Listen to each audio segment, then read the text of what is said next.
morning to everyone. This is the Tullahoma Utility Authority work session for today. I'd like to remind everyone that there are actually no actions taken during the work session. So at this point in time, Mr. Potter. So last board meeting, we both voted to approve you all voted to approve the partnership with THS. And so this morning we have Dr. Stevens here to speak a little bit about that and answer any questions that you may have related to the school system. Yes, thank you so much for having me. It's nice to see many familiar faces that I have seen before and interacted with before. The special moment about this partnership is we have two organizations who have strategic plans, and in both of those plans there is an element that collides beautifully. We have in Tullahoma City Schools the School to Work Pathways. That's one of our strategic priorities in this current strategic plan timeline, which expires in 2026. In that particular priority, we are hopeful to connect our students to their next steps post-high school. That can be straight into work, that can be into the military, that can be two-year institution, four-year institution. You all have a great strategic plan where you are committing to community engagement, community partnerships. So when Mr. Potter and I got together, it was just a wonderful time of us sharing this similar commitment to our community, most specifically in this instance, our students. So we are looking at two different ways to partner. One is through work-based learning, where our high school students may come join TUA. And when we met, we talked about so many opportunities in TUA, so many opportunities for students that they might explore. And so we have 3 students, last I checked, who are excited to join this institution and learn as a work-based learning student, and yet also give in terms of their skill and talent, because we have amazingly talented young people. I know one has already begun, and we've got 2 sort of in the pipeline. Something unique this year that we are excited about, we have an ability to allow students to be paid through the U.S. jobs opportunity that's here locally. I know 2 of our students are waiting on that opportunity.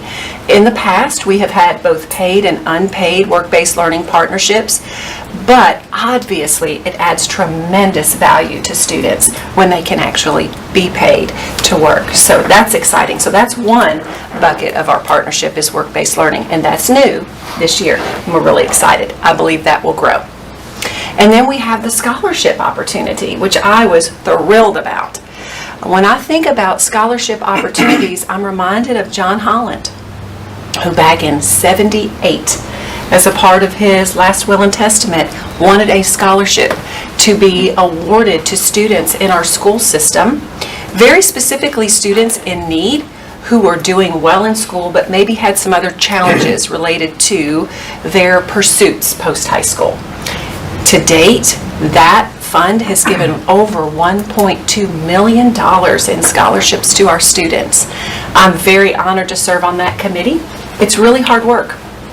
You have a lot of students apply. They have to meet criteria, which you all have some eligibility criteria, so they need to meet that. So that's first thing the scholarship committee looks at is, are these students eligible? Did they meet the criteria? And then from there, you have to look at these other elements of their application.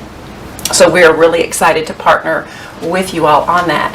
I have connected some resources to try to help with this scholarship creation. As a reminder, our students pick up their scholarship packets, those that they really feel connected to, feel like this really speaks to me, this is maybe what I'm interested in wanting to pursue, around mid-December. They have to turn them in mid-February. There's a deadline there in place to make sure that they're considered for any and all of scholarships they apply for. That would allow the group that works here on the scholarship committee to gather together, make those evaluations and decisions, so that hopefully by the first week of May, when our THS has their awards banquet, those scholarships could be presented that night. It's a really exciting night because the students do not know who is getting what award. So it is under lock and key. You would have a representative attend who would then award those scholarships that night as the seniors come across the stage. That's a little bit about our partnership. What questions are you wondering about? Some I may defer to your wonderful president over here, Mr. Potter, and some I may take. We'll see how we do. And I'm just so thrilled to work with him. You know, we got to know each other through Coffee County Leadership, which was a great opportunity to get to know one another, and you're in great hands with this gentleman leading and guiding the way. So what kind of questions do you have? Well, I've got a couple. Sure. One question is, are the students earning academic credits while they're working? Yes. Do they get So that's right. That's right. Something that qualifies Correct. toward their credit needs. The other thing is, I serve on a number of scholarship committees, and one of the things that many times is missing from the criteria that we evaluate is need. You have a whole set of criteria, but there's nothing for need. And you find someone that has a tremendous need, Sure. but they don't measure up on all the other criteria. So is that addressed? Right, so I'll talk first about John Holland. That was a very important aspect of this particular scholarship. And so the students' maybe need shows itself right away, a financial need, and that's easy. Sometimes it's not as crystal clear as that. So they write a letter or a statement that really outlines what causes this scholarship to be a need for you and your family. So that's an element of the scholarship itself.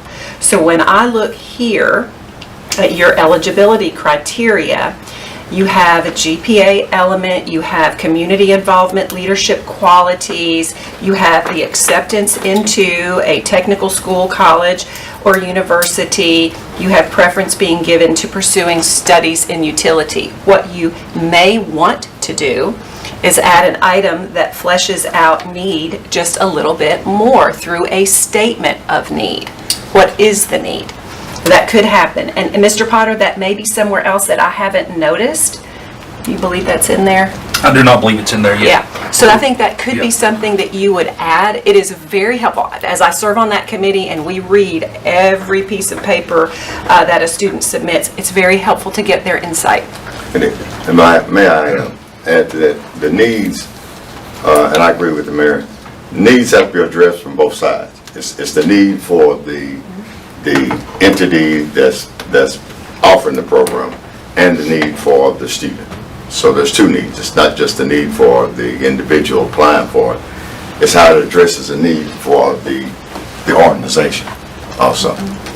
At least a financial statement on the application as to the wherewithal the family has to fund whatever schooling they might need down the road. Anyway, a financial statement I think needs to be included, and then be up to the committee to decide whether this is an element that should be considered. And what I would offer to that, I think that's a great element to add, is some type of financial statement where you understand what the family has to contribute. But there's more to the story. Sometimes it may look like, well, this family should be able to provide that fiscal support, but there's more to the story. They're caring for others. They have a very ill family member. There's just more to the story. So I would say, in conjunction with that, you really would like that statement that fleshes out a little bit more the need. What is causing a pressing need to pursue a scholarship? Yeah. And I think that idea is great. I just want to add to it. I'm with you. Yeah, because sometimes a number, those of you that do numbers, know a number says one thing. It doesn't Right. always present the entire story. That's correct. So, speaking of numbers, we have a GPA requirement. Is there specific coursework, physics, chemistry, the sciences, STEM coursework? Because STEM coursework is a lot different than other coursework. So STEM, that's an example of a CTE course Right. that could be a part of a pathway. Not every student necessarily pursues that pathway. Some might pursue a health pathway or a welding pathway or a machining pathway. So in terms of specific courses, I'm not sure you would want to line that specifically to a single course. Does that make sense? Right, So- I'm just saying, a group of, is the GPA in a general course grouping that we would consider. I know that, if you have kind of an ideal background of somebody that you're really looking to support, there are some courses that you probably wouldn't want in there, but you would want to see a physics, you would want to see a chemistry, or biology. So, would that be a part of the grouping of courses that we would like to see as a part of that, the students' preparation, and, especially for a scholarship? It would be for what position that these are, if it's an engineering position, but if it's a line, as an example, a lineman, there would be no need for that type of curriculum for those scholarships, would it? So I think it has to be on the level of what the position for the scholarship is addressing. And then of course you look at the background of education and things that's needed to be effective in it. But for some of these are just more technical positions where that type, chemistry, physics is not required for a person to excel in that job. Correct. I would think what you might request is a copy of the transcripts. Right. Just simply ask for the transcripts. Yes. With graduation requirements, there are a certain number of English courses, a certain number of math Right. courses. The student does not have any option there. So you might want to look at that and see if that has some type of influence. We certainly look at GPA and John Holland. We do not get down into the minute course level. My understanding, this is like a work scholarship, so I think those students that are applying for these positions are going to have those things in mind. Not that you'll have somebody that might not apply that would be more, English-based or whatever. Right. But I think they would be more technical, Right. I may be wrong. I mean, do we have a criteria where we're saying, this is what we're looking for, yada, yada, yada? What I suggest we can do is, because we'll be given multiple scholarships, it's going to be 3 to 5 based on the amount that the board approved. Maybe certain scholarships are STEM-based and you're looking for the physics, but also a scholarship or two that's technical-based, whether it be lineman, field engineering, that does not require the high-level maths of physics and calculus. So 3 to 5 scholarships with different requirements, I believe. Well, the transcript will take care of everything. That's right. It will. Yeah. One more question. Are there going to be any scholarships that TUA will offer that are not work-related, but scholarships not to come to work, but scholarships to go onto school? That is correct. Monetary. Okay, so there's some scholarships we're going to be looking at that really are not coming back to TUA automatically. They're simply further their education. Okay, there's some of them, and then there's some work opportunities, co-op scholarships to come. No, the co-op opportunities and the scholarships are not mutually exclusive. So the 3 students that we have co-oping, they can apply for the scholarships. They're not guaranteed the scholarships just because they're working here. Now, when we start digging into the scholarship applications, I would give preference to students who could possibly return here Right. and work one day. Maybe they don't, but they could because of the education the scholarship allows.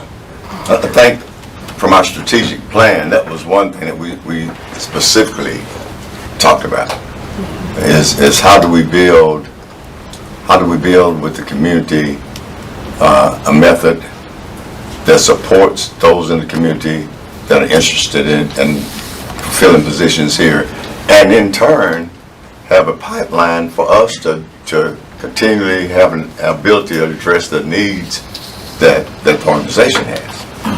So, What I appreciate about what you all are doing related to the GPA is you've left a nice range of a GPA to capture students who are hardworking students who may wish to pursue that next step, whether that's through another institution, potentially TCAT or Motlow or four-year institution.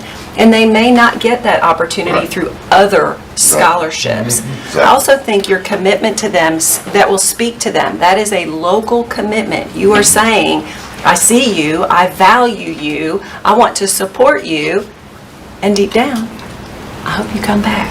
I hope you come back. That's an important part of what this scholarship says Exactly. to a student. That's really important. But once you become a part of an organization, you, as we all know, you get the feel of what Yes. it's like. Am I welcomed? Right. Are there good people there? People I can relate to, people that value me? Means a lot. It does. Yes, ma'am. In terms of the staff at the high school, the counselors, the faculty, Yes. how are they being educated? How is this being presented to them so that they can help to identify students that might specifically be interested in this or promote this? For a long time, it's just been, oh yeah, go to a four-year college. It's like, well, there's a lot of opportunities. That's right. You mentioned the school to work pathway.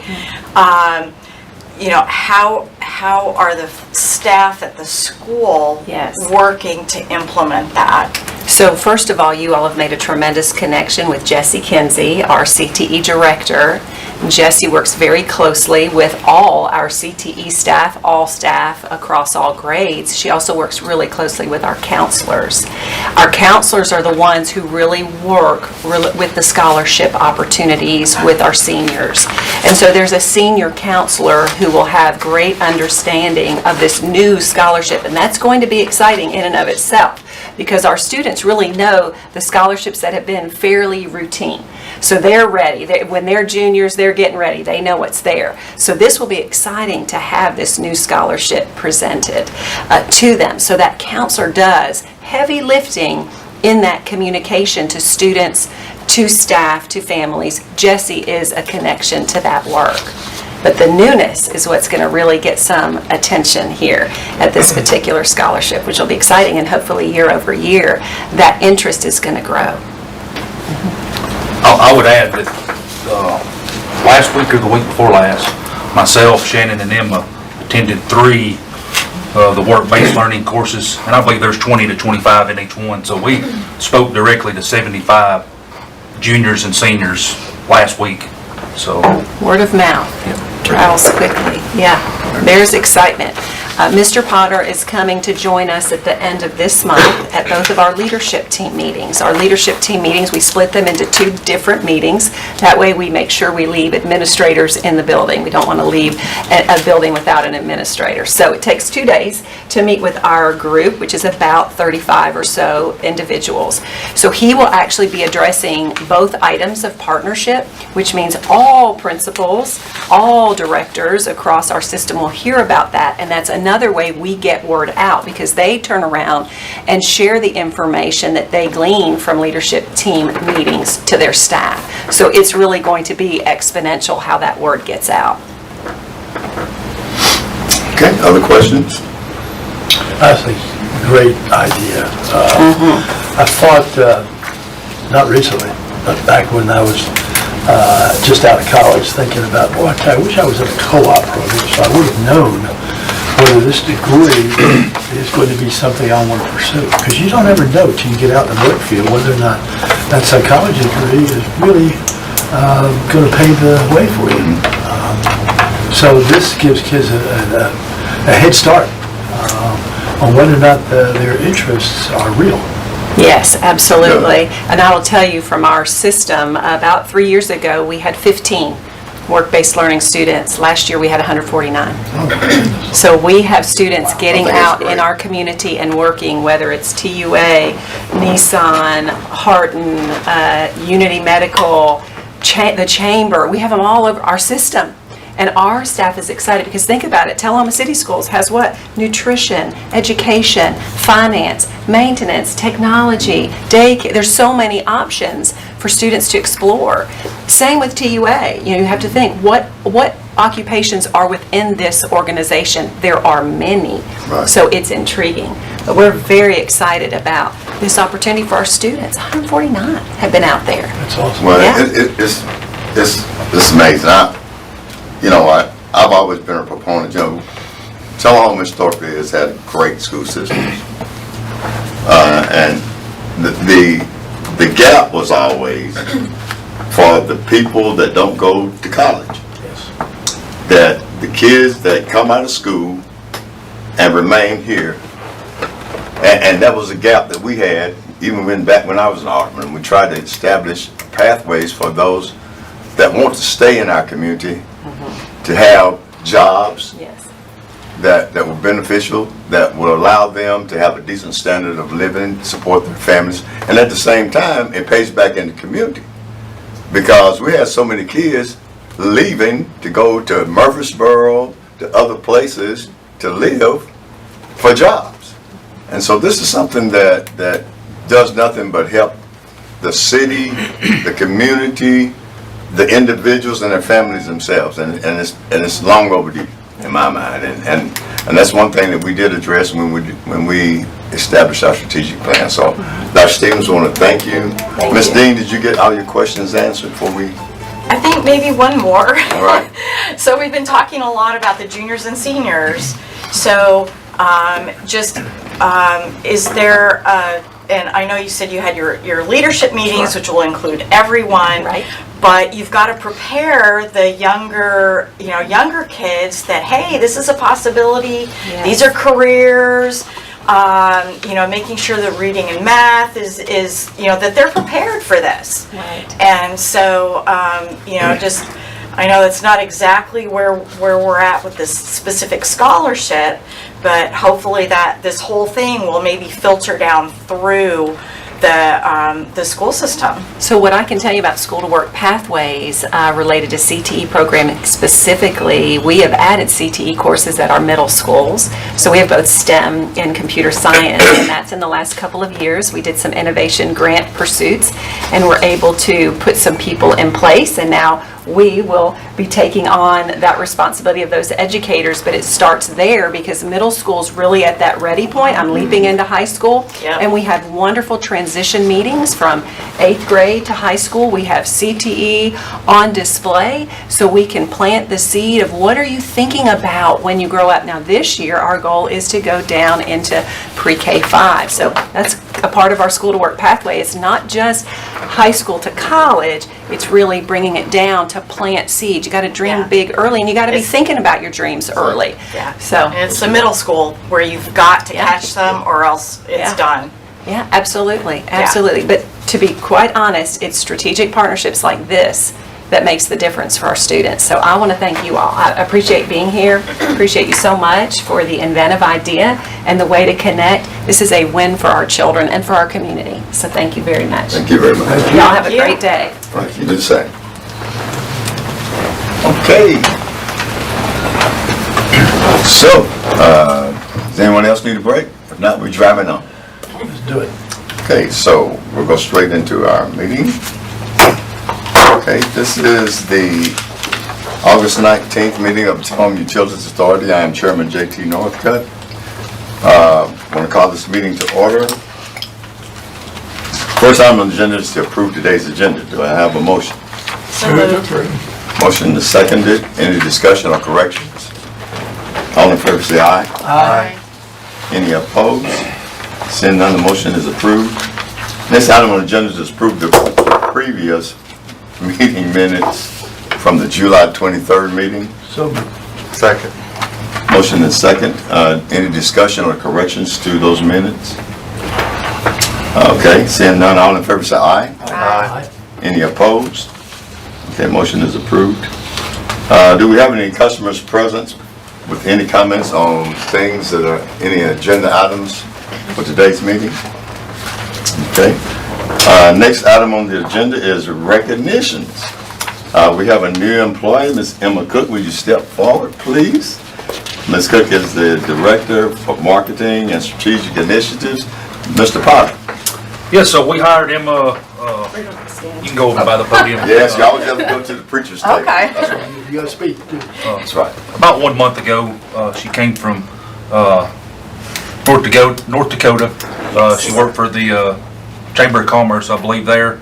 She also worked for Enbridge Energy for 6 years. Did strategic planning, and so she's a great fit for our team and the vision we have here. So we're Great. very glad to have Emma. All right, Emma, so tell us a little bit about yourself. You're from North Dakota. Yeah, so Alan covered a lot of it, but I'm originally from Michigan. Interesting to hear the talk about, you know, co-op students. I actually started my career as a co-op student for Enbridge Energy, and then went on to work for them for, I think it was probably 7 or 8 years if you include my co-op time there.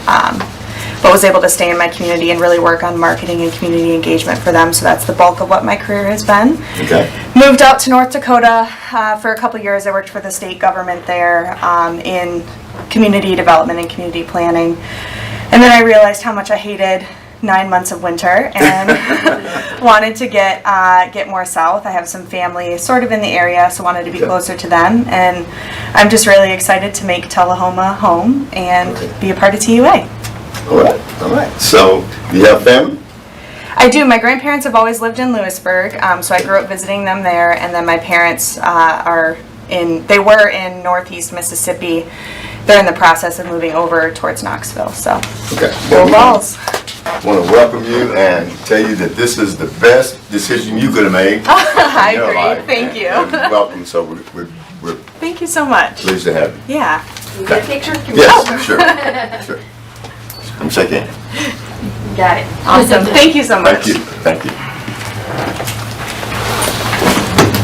Okay, so next we have a customer that posted a very complimentary comment on Facebook regarding TUA. And so I'm going to read this comment. And I don't know if it's okay to state this customer's name, but she posted, I do not know if everyone loves Tullahoma Utility Authority as much as I do. But you should because I've lived in several towns and nowhere else even came close to the level of service they provide. I reported an outage just before 8 this morning. First truck was on site in under 15 minutes. Second truck with a bucket was called in to get the limb off of the line up the road. My fuse was replaced and power restored less than 45 minutes after reporting it. Amazing. In 2 of the other towns I've lived in, this would have easily been 4 to 8 hours. As we know, it's going to be hot today, so I'm super thankful. They worked so hard for us. I've lived here for 8 years and never have been over an hour and a half without power. Beyond exceptional. Thank you. And this post was followed up by over 20-something other comments from some of our other customers. You know, we get these type of similar comments all the time for our organization, and it's just amazing. Not amazing because we know who we are and what we do, but you know, we can have our own ideal of how good we are, but you know, that's just us. You know, it has to be supported by those we serve, and again, I can only say that we're so honored to have these comments there, and we're so thankful for the leadership that's here and for these employees, because it shows that we are a customer first based organization. And again, so we certainly want to thank Ms. Clark for these comments and everyone else that responded here. And again, this doesn't happen without day-to-day diligence from the employees here and that focus on what it is that we provide. We provide a service. And just want to be so thankful for that. Any other comments about that? Okay, thanks. Ms. Stanton. This is the way we are. We don't just talk about it, you know. It's easy to talk about this kind of thing. And the service truck may get there 30 minutes Right. next time, Right. but it'll get there soon. Exactly right. And the person will get the attention they needed. I'd be very surprised if that didn't happen, so just very proud to be part of this organization. Thank you. Any other comments? Okay. Mr. Potter, I see something here from Mr. Winston Brooks. Yeah, so Winston, our economic development leader of Tullahoma, forwarded me an email from TDEC, which is the Tennessee Department of Economic and Community Development. And they had, I guess, received our information. I don't know if they got it through the newspaper or what, but they're just highlighting our partnership with TCS. And they put it in their newsletters that they send out to all economic development teams. So we highlighted that in our board packet as well. Right. And again, so good having Dr. Stevens this morning. Again, I can't, from my personal opinion, can't express how excited I am about this program going forward. And it's long overdue, I think. So thank you all so much. Thank the board for approving this, and looking forward to things that come from this for many years. Next item is, we'll move on to the specific agenda.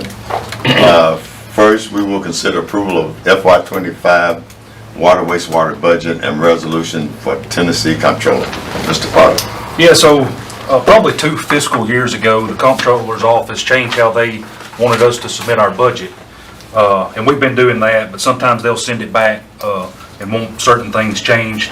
Right now, they're requesting that we remove an item that we had placed in revenue that we're receiving via a grant.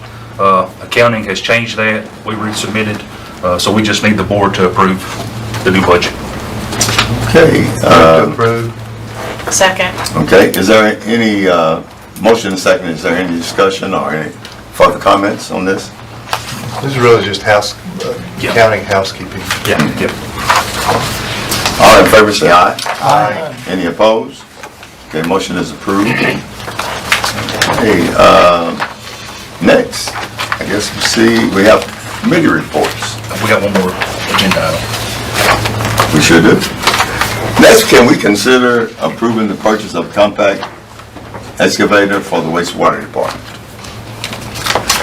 Move to approve that we approve the purchase of compact excavator for the wastewater department in the amount of $95,511.79 from McCory Construction Forestry. Mr. Potter, you have any comments on this project? This is a budgeted item. It's actually coming in under budget. We had budgeted this fiscal year $120,000. This does not include the trailer. The trailer will be between 15 and 20. So even with the trailer, we'll still be under budget for this item. So I recommend approval. Second that motion. Okay. Any other discussion or questions? Okay, seeing none, all in favor say aye. Aye. Any opposed? Okay, motion is approved. Okay, now we'll go to committee reports. Policy committee? No report, Chairman. Mr. Noyes. Rate committee? No report, Mr. Thank Chairman. you. Okay, now we'll move on to departmental reports. President Platt. I'll try to be brief, but I do have several things to cover this month. NISC, we had a kickoff meeting last Thursday.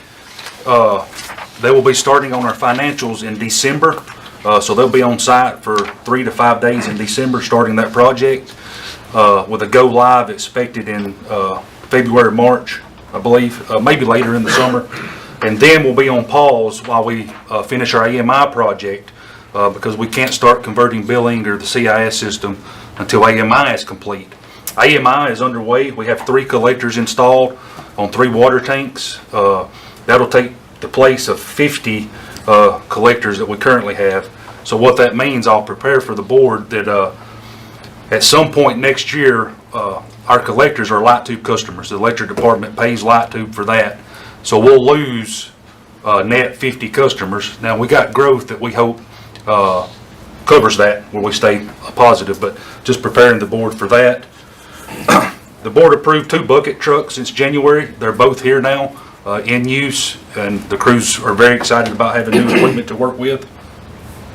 And I just want to give a short update on the strategic plan, and I'll remind you all of our 5 initiatives. Develop community partnerships, which Dr. Stevens was here talking about one of those. Another one is we have been working with Parks and Rec on ball field lighting, so we've completed that project, and we're now looking forward to other partnerships that we'll build upon. Upgrading our customer experience was our second initiative. NISC will play a huge role in that. It'll make it easier to pay, offer a pay as you go. There'll be a portal, a dashboard. So we're working on that. We've done a few things internally. The COVID glass is gone up front. Customers seem to appreciate that. It's easier to hear. You feel more interactive with our customer service team, so we're happy about that. Workforce recruitment and retention. And it's interesting how we're talking about our scholarships and bringing people back. I've been digging into the data, and we have right now currently 20 people that could retire. They're of retirement age. So 20 people over the age of 55. We have 10 over the age of 60. So we have some preparing to do as we look forward. It's quite alarming to me that we have that many people that could retire next week. They're not all going to do that, but they could. So we'll be preparing for that. Preparing for system growth was our 4th initiative. As you all know, the electric department works on a 5-year plan, so we're well prepared in the electric. Scott has implemented water management. They'll be preparing a 5-year plan for the water and wastewater systems, and they tell us they'll have that done within the year. So, enhance internal communication. For the past 3 months, we have had all employee meetings. We align those with our board meetings. We'll have one today. Therefore, the leadership can go to the team, tell them what's going on in the board meeting, what your guys have approved, and just an all-around informative meeting for them. We have 3 or 4 TVs that are going up this week in different departments that we'll have scrolling information on, policies, and, upcoming days off or whatnot, but it'll be just scrolling around in different departments. So we're well at work on the strategic plan. I'm excited about where we are with that and where we're headed. Any questions? You already mentioned Ms. Emmett here as being on board and one of her topics is going to be strategic planning, so it is also going to expedite things. That's right, and the reason she has that as part of her title is our strategic plan's heavily focused on community partnerships, customer engagement, which fits right along with marketing and public relations, which is what her team does. You're talking about implementing, is it NISC. NISC. Is there any phone app application in the pipeline on that? So right now, we currently have an IVR system that works with our outage management. So if you call in and your number matches and you're reporting an outage, you can report that outage without ever speaking to our operator back here. Now the problem is we're handicapped with our local government system. It only allows one phone number. So if you and your wife your cell numbers are different, one of you are not going to be able to reach the IVR system. So with NISC, we can put unlimited numbers in there. 2 cell phones, a house number. Is that what you're speaking of? Or? Well, no, what I am getting at, so many of us now are driven by what's on our phones. Oh, yes. When I go on my phone, pull up the TUA app, pay my phone, check how much water I've used, how much electricity. Yes. Can I go and look at that on my phone? Yes, you will be able to. Okay. And it'll offer a variety number of tools. The pay-as-you-go is one thing I'm really excited about. You can go to the app and say, I want to buy $100 worth of electricity. And when you use that $100 up, it's gone. And the reason I'm excited about there may be customers out there that can't afford more than that. So when they get to the end of that, they can call and put $20 or $30 more on their account, and their meter will come back on. So they can pay as they get the money. So it's a benefit to our customers in that. But it'll have a nice dashboard. You can look at your electric usage, water usage. It'll be very customer friendly and focused. Any more questions? Thank you, Scott. Scott?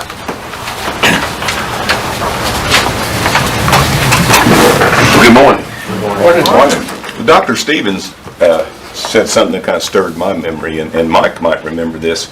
My wife was one of the first recipients of the Holland Scholarship. Wow. Cindy's father died when she was 8 years old, and she was raised by her mother, and it made all the difference in the world for her going to college. So just something that just kind of reminded me of that. Speaking of education, we just kind of did a little accumulation of what our employees have in my department. We have 15 employees that have state licenses. 9 have wastewater treatment plant operator license, and some of them have multiple. That's why this doesn't add up to just 15. 9 have wastewater treatment plant operator certifications. 9 have water distribution operator licenses. We have 9 that have wastewater collection operator licenses, 4 that have cross-connection control, and we currently have 5 that are pursuing new licenses. 2 of them are just pursuing higher levels of the current license, and 3 of them are brand new that don't have any license. So we do encourage them to pursue this, and these aren't easy. They have gotten a lot tougher. I'm glad I don't have to take them. When I took them, they were a lot easier, to be honest with you. They've gotten a lot harder. And we also have 13 employees that have commercial driver's licenses because of some of the equipment we have require that. So we have been taking applications for our position for a pump technician, maintenance person, and we've received quite a few, and we're in the process of getting those set up for interviews. One thing that we received verification of, we are going to receive an Operational Excellence Award for calendar year 2023 for the wastewater plant. Yes. We had no violations in the year of 2023. We've received several of those over the years, but occasionally we will have, especially with the real weather issues, we'll have some problems, but we managed to go through 2023, and we're so far in 2024 we haven't had any problems, so hopefully we'll receive another one of those next year.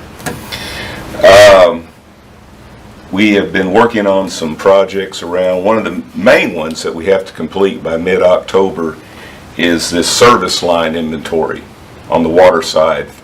It's required by the new lead rules from EPA, and everybody has been working on this around the country, and we're getting close.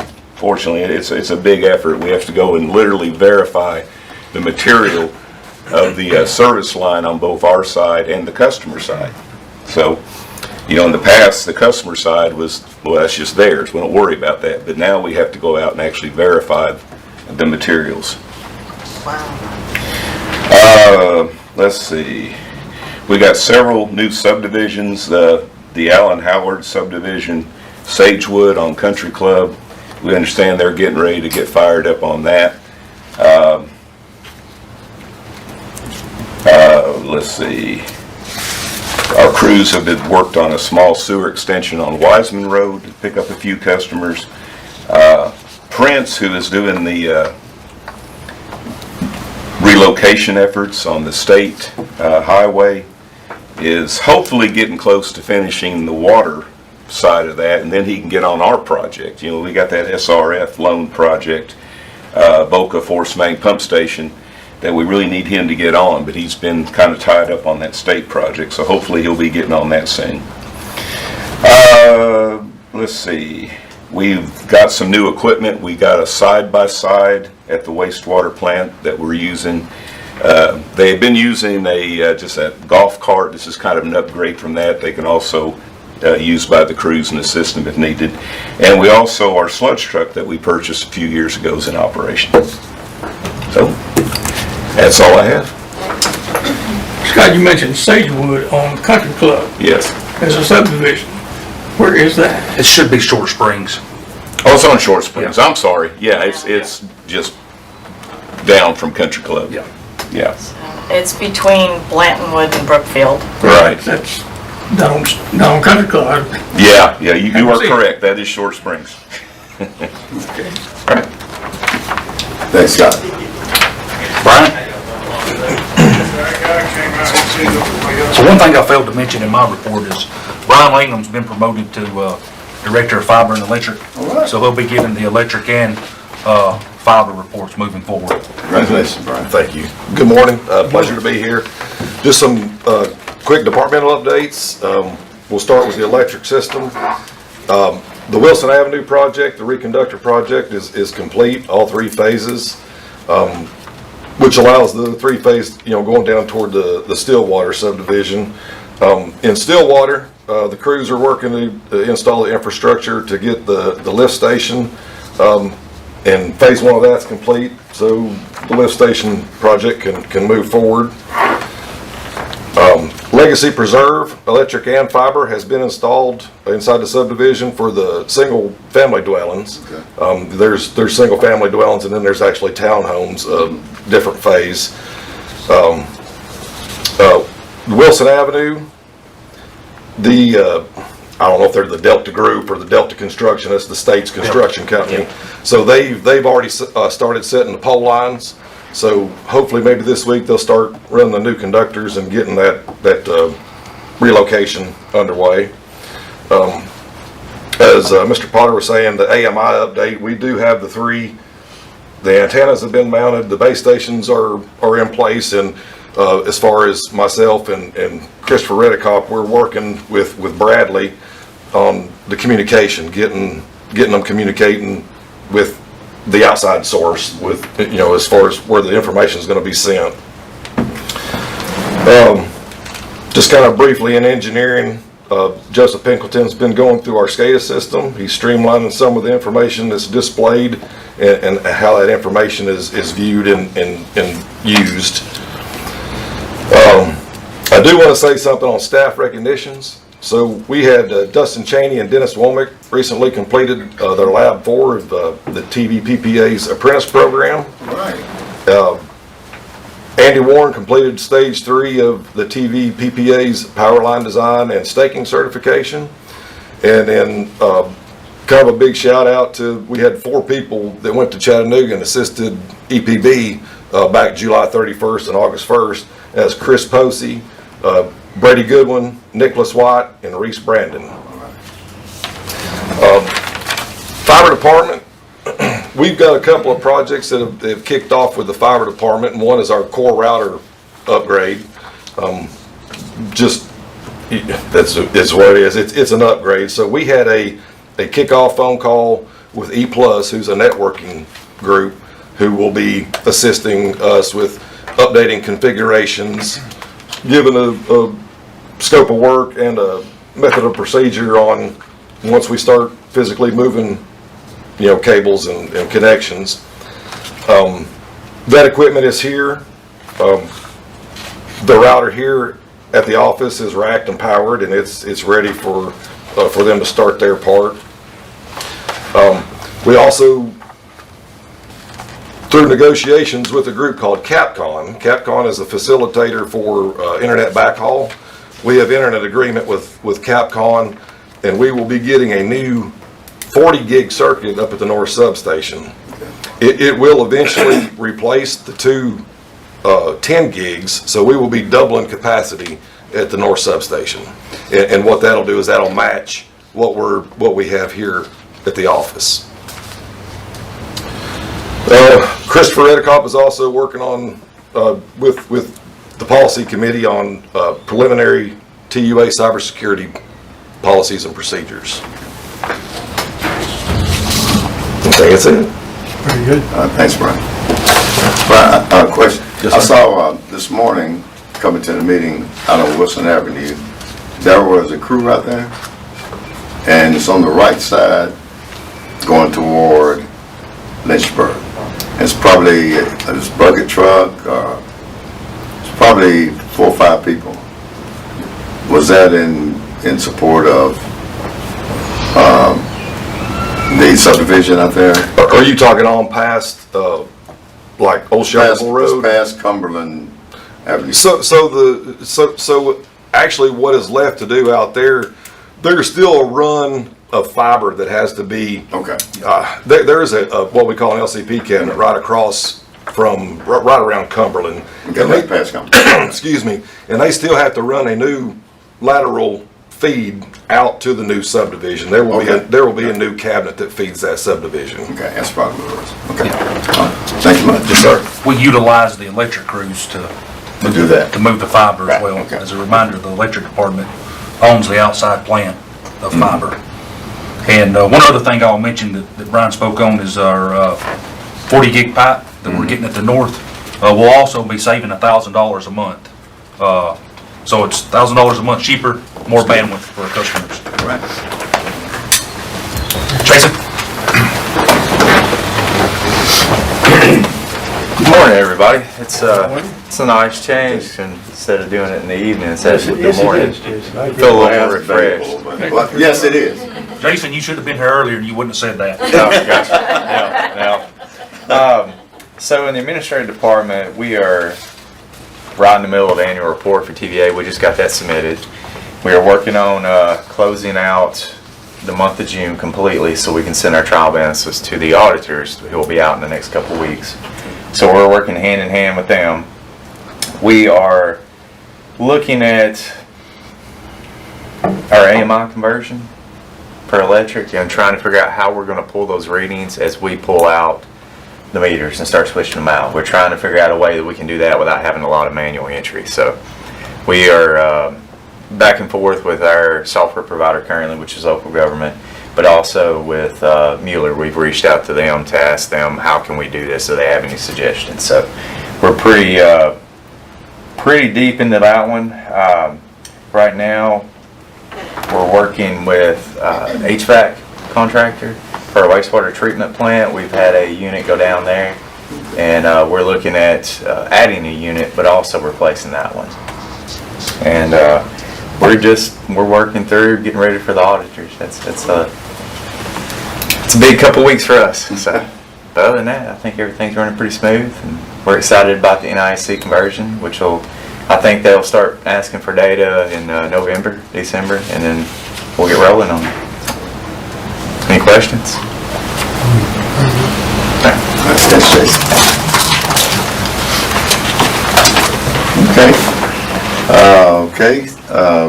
We'll go to board member reports. Mr. Stanton? Hey, Mr. Chairman, I believe it's Friday's first football game, isn't it? It is. So Stewart's Creek, are we going to be involved in that one? TV? Yes. Okay. So we're going to be televising on Light Tube, everybody, out there in DV Land. And YouTube. And you too. All right. That's right. All right. That's right. We play Stewart's Creek, and then next week, my understanding is we play Coffee County. So that certainly will be of some interest to everybody. I don't know that I have anything in particular, just when I was thinking about this, the work-based kind of apprenticeship kind of thing, at the high school many years ago, about 30 years ago, I was involved in a program called shadowing, which is done in a lot of high schools. And shadowing basically is asking juniors, would you like to spend a day with someone in an occupation? So we got the entries, formed all the, kind of organized it, and we had 8 students that wanted to teach. So we thought, well, let's do it outside, go to an urban area like Nashville. So we took them to John Overton High School. I took them in a van, dropped them off, and the moment they walked into the building, a fight broke out all over the lobby. So I'm just hoping that our students that we have here at TUA have a better experience. Anyway, but I'm really excited about this, the potential of this program. It's already happening. So hope I can become a part of it, because Mr. Noah and I, we're seeking this reappointment come September, and we have a lot of strong competition, don't we, Mr. Noah? I wouldn't know. I was thinking of those ones you told me the other night. It's on our mind anyway. I'd like to be reappointed, but if not, I've had a wonderful run here. As far as me personally, I've enjoyed it tremendously. I just thank you all. Thank you. All right. Thank you, good morning. I have a lot to add. Football season's coming up. We're diehard supporters of THS athletics. You know, we provide the watch from home, so if you don't want to have to get out, or you can't get out, you can watch your Wildcats perform from the comfort of your own home. You have your own concessions, your own bathroom, right in your own home. So you don't have to fight that. Like to thank the work that's been done with the partnership between Tullahoma City Schools and TUA. I think that's a plus for not only the community, the school system, and also us. That's part of our strategic initiative. I don't have anything else. I would like to thank all the board members that got up early this morning to help juggle some of our schedules this week. Thank you. Thanks, Dr. Banks. Ms. Dean? I mirror the thoughts related to our new programs and scholarships with the school system. I think that's just fabulous for the entire community and TUA. So want to congratulate the wastewater department on the Operational Excellence Award. Very good. Yes. It's great to know in a small community we can have just these amazing facilities and utilities, and it's just really neat. Something else that's coming up, and something that actually happens, I don't know if any of you go out to Short Springs, but Short Springs, there's on the state natural area, there's a big sign out there, and one of the supporters is TUA, because TUA owns much of the property around Short Springs, and it's within the city limits of Tullahoma. And the Friends of Short Springs has 4 work days per year to go out and do trail maintenance and so on, and the next one is coming up on September 21st. And so, most of the Friends of Short Springs are like my age, and we're not into actually doing a lop or the mattocks and shovels and whatnot. So we need help, strong people to help with erosion control on the trails. We've also got some maintenance projects on the stairways. If you've ever gone down into the gorge, it's pretty tricky, and so we've got those sorts of things. So I brought a couple of flyers for this, and so I also forwarded it to Mr. Potter, and hopefully the city will get involved. I forwarded the information to JP Kraft, and we're just hoping to do our part to make Short Springs just a jewel, more than it already is within the Tullahoma community. And TUA, like I said, our name's on it. So I think it'd be great, part of that community outreach as well, community partnership within the city of Tullahoma. So. Thank you, Ms. Dean. Mr. Knowles? Yes, Mr. Chairman. Next Monday night at the Board of Mayor Alderman meeting, we will have a transition. We'll be bringing in the newly elected officials. The outgoing officials were received at a reception last Monday night and made their further outgoing comments. One was particularly interesting. Mr. Mann made a absolutely wonderful encapsulation of what's been going on in our board meetings. Some of the positive, is very positive outgoing comments that he made. All I could say was ditto to that. But anyway, that the new board will be welcomed next Monday night. I'd just like to say this is my last meeting on TUA as a liaison from that board. So I just want to thank this. I hope that during the last 2 years that I've made a positive contribution to this board. It's been my goal. We've done some great things. We've developed our strategic plan during that time with our policy committee, with Ms. Dean, and working with the chairman, outgoing chairman, Mr. Anyways, we've got some good policies in place, and glad to see that we've got those kind of done.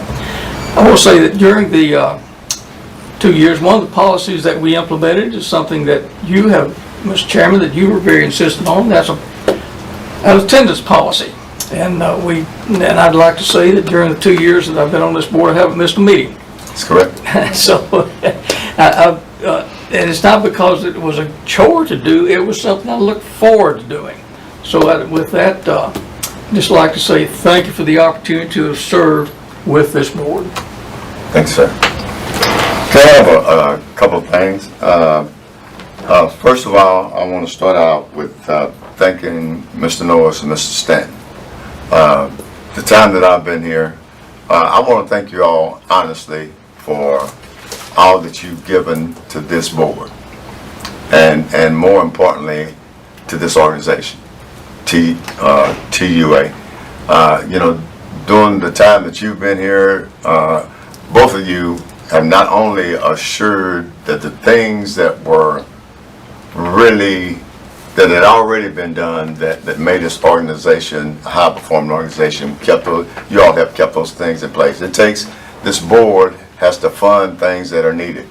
A lot of times, again, it may not be popular to the public because they don't have the vision to see that the things and decisions have to be made now that take care of things downstream, that keeps the people that we serve, the public that we serve, the residents that we serve, that keep things in place. We're hearing things about how quick we respond and take care, like today, what we heard. That takes preparation, it takes planning, that takes having equipment, that takes training, it takes a lot of things. And this board and you all have made decisions that have impacted, you made decisions that impacted things downstream. You made some tough decisions. A lot of the decisions that we make here are not easy, and we make them, and I want to thank you all for being a part of assuring that the things that TUA was doing stayed in place and allowed them to do it. But not only that, to look forward. I had been a proponent of strategic planning. I've been here for 9 years. Strategic planning has been one of the things that I have talked about for a long time. This board implemented that. And it's going to serve TUA tremendously when we all go. So I want to thank you all. This could not have happened without you all being here. I want to thank you, Mr. Norris, for actually assuring that as the mayor here and serving as a liaison here, that it really helped for the city and TUA to do some things that were needed. Not popular sometimes. And I know for you, it took a lot to do some of the things you did working with the board that you had. And I want to say to both of you, I hope that this is not the end of your journey here as a board member for this organization. You're needed. So I hope in the future that if it's not just immediately, that you all, and I think that you will, I hope that you, if you don't get to serve immediately, I hope you don't lose vision or lose the desire to come back and help this board. So thank you so very much. Thank both of you. I want to talk about, I was not here at the last meeting. It's kind of ironic that it's kind of ironic that I was the one that was a big proponent of why everybody laughing? The attendance policy. I can't laugh. I tried to get my other members to say, I tried to get somebody to say online that Mr. Northcutt is not here because, but that didn't happen. I watched that meeting. I watched it when I got back. But I was gone because of my commitment to the American Public Policymakers Committee. It was a fly-in to DC to talk to the legislature, and I want to tell you the things that was presented to the legislature. I want to first of all thank Congressman Fleischman and his organization. Worked very hard to ensure that I can meet with them. The day that I was there, we were supposed to meet at 2 o'clock. It was the same day that the Israeli president was there. Our meeting went from 2 o'clock to 6 o'clock at night. They could have said, because of all the security, I had to walk 3 miles to get to that meeting. The boundary around the building, the congressman's building, extended out 3 miles. Had to walk. We moved that meeting 4 times. It was finally after 5:30 when we got to meet. And they're sure that we met to talk about the issues that needed to be talked about. In short, I want to present to you the things that we talked about. And this is national, right? But the top 4 things that we talked about were elective pay tax credits for public power. And all the things that we addressed with Congress and the senators are things that are on the books that the legislature are going to vote on. Of course, the main thing was critical electrical infrastructure and supply chain constraints. That goes from the transformers, the problem with the transformers, to other critical electrical infrastructure parts that are hard to get. Some of them you have to get from China. Make sense? Not really. So that was one thing we addressed. The congressman and his staff, we were up there in February. We've been there for the last 3 years, and I promise you that they are really trying to help us with this. Municipal bonds and public power. We're looking for, with this president's energy regime, one thing that's been missing is there's been a lot of requirements for energy conservation that have not been followed up by helping fund these things, or to give tax credits for municipalities as they try to implement things that in line with, and they're good things, conserve energy to help the public, but these are a lot of these things it takes to do this cost a lot of money for organizations to implement, and the funding or the bonds to support that and long-term payment have not been there. So we're asking Congress to help with that. Last but not least is streamlining the energy infrastructure permitting rules. It's so hard. And I when I was there, I called Mr. Potter and Shannon and asked them to give me some, and also I think We talked. yes, Scott, to give me something to go up there with. I promise you that it was heard. I cannot promise you how quick anything is going to happen. But I do promise you that Congressman Fleischman, I did not get to meet with our senators. And the second year, I did not get to meet with our senators. And I'm very disappointed about that. I'll just be honest with you. I'm very disappointed. I'm very disappointed. I'll leave it there.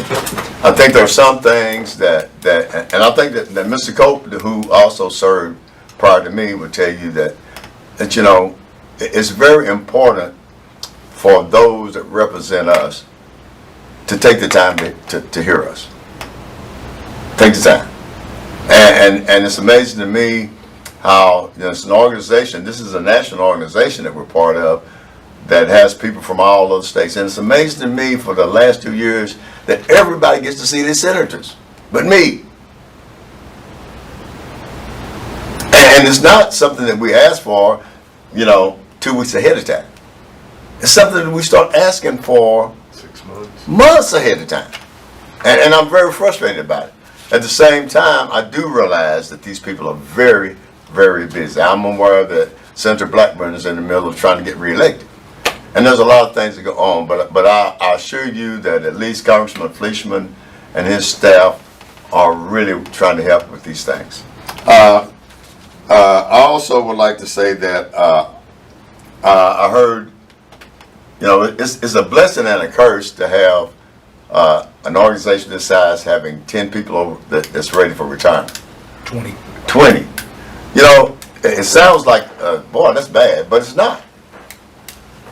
Been here a long time. That's right. It shows that it's an organization where people work, stay here to work, and an organization where you can come and you stay because it's a good organization to work for. People don't stay with bad organizations for a long time.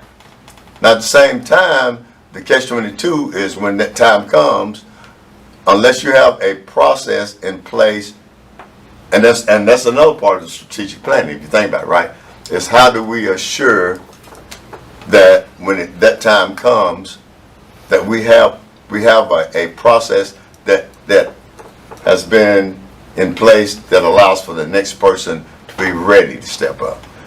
May not totally have happened at this point in time, but it's something else that the strategic plan addresses. But it's a great thing when you have very little turnover like this organization that allows this many people. We only have, what, 90 employees? 86. 86 employees. And you have 20? Think about that. You know, that says a lot about this organization and people staying here that long to be a part of it. I would like to congratulate the newly elected officials. Those that are stepping in to be part of the city. And also at the same time, you know, I want to thank those that have served as outgoing. And honestly, you know, it truly doesn't matter. And I think a lot of us in this room know what it means to take the time to serve, at least at three quarters of this board.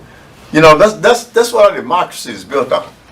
And it doesn't really matter if you totally disagree with people or you agree with them. It takes a genuine something to put yourself in a position to be elected. You know, it takes a genuine something to be a part of something bigger than yourself. I want to thank those that have served, even though I disagree with a lot of things. They probably disagree with a lot of things that I in this seat have done. But it's what is the basis of our country. Democracy. Democracy.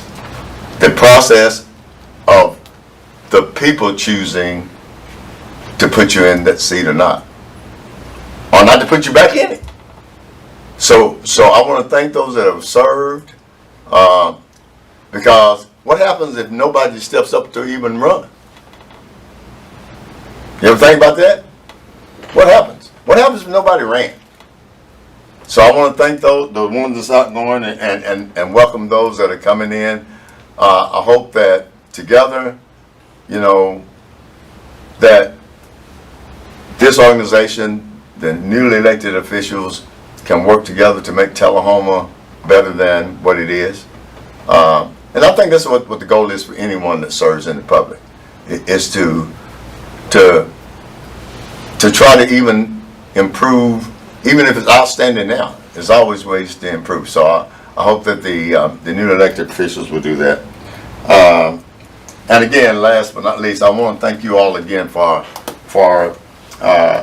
development of the strategic plan. And even past that, it doesn't do much to develop a strategic plan and just look at it. I want to thank you for how quick that we put actions in place, and not only put them in place. That's not good enough. You have to monitor them, right, and see how effective those things are done, and if we need tweaking. So thank you all so much again. And with that, Mr. Potter, anything? Yeah, I have a few comments. First, a reminder, Light Tube Movie Night, September 12th. All right, September 12th. We'll be serving pizza starting at 6:30, and this year that will be at Jefferson Street Park. Right. Moving it from our location here. As part of the strategic plan is to engage the community, so no better way to do that than to go to them. It's been mentioned, this is our last board meeting with this specific group. You know, we could get 2 new board members, we could get 1 new board member. That will not be decided by us, but I greatly appreciate what the mayor, Mr. Stanton, has done. I've worked closely with you all for the past 3 months, and there's a lot that goes into being a board member. And I've been to, you know, I've traveled, you know, multiple places this summer with these 3 and you, and going to these conferences and learning what the industry is about and how we operate. It's very beneficial to you all, but the input that you give back to me. The way you've served our employees here is second to none. And you know, when I go to a luncheon here, there's one thing I count on: it's serving, you know, pizza or the meal we're having to our employees, and that means a lot to them. To see our board members there. And you're right, there's a lot of good candidates. Several have called me just to let me know that they're applying. So there are a lot of good candidates, and I wish we could have both of you back. So good luck, and thank you. Thank you dearly for what you've done for me the past 3 months. Thank you. That's all I have. Okay, thanks. Okay, Well, thank Zennia? you for your outstanding leadership this year. I think you're going to be, will we have another chairman coming up here soon? We will, next month. Well, thank you. Thank you. Yep. Appreciate it. And I thank Ray. Ray, you stood above the fire. Stood above the fire. Well, what Michelle Obama said, when they go low, you stay high. Any other comments? And thank you all so much. We are adjourned.